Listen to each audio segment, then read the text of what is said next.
तर नमस्कार. सकाळचे 9 वाजले आहेत आणि आज त्यात रविवार. तर चला सुरू करूया आपल्या ब्लॉगला. तर कालची धुतलेली भांडी लावूची होती. तर ती सगळी भांडी लावून घेतली आणि आठवलं की कालचे कपडे पण सुकत घालूचे आहेत. तर ते सुकत घालून घेतले. नंतर अंघोळ करून देवाची पूजा केली. पूजा झाली. आता नाश्त्याचं काय तर बघूया. तर चाय बनवले आणि ब्रेड गरम केले. ब्रेड आणि चाय खाल्ले पण पोट काय भरक नाही. म्हणून खाली येले आणि अण्णाकडून इडली आणि मेंदू वडं घेतले आणि घराकडे येऊन खाल्लंय. तर दुपारचे 12:30 झाले होते. तर जेवणाची तयारी करून घेतले. आधी भात लावून घेतलंय. भात झालो नंतर डाळ लावलंय. विवान झाला आणि आम्ही सगळे बसलो जेवू. या बाकीचं जेवणात तुम्ही बघताय या बाजूवाल्याने दिल्याने या.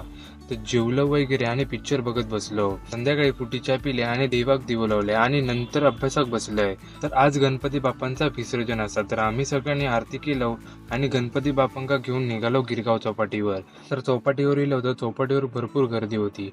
तर आम्ही तिथे गणपती बाप्पांची आरती केलो आणि गणपती बाप्पांचं विसर्जन केलं. तर आजचं ब्लॉग एवढंच होतं. जर तुम्हाला ब्लॉग आवडला असेल तर लाईक करा आणि फॉलो करा.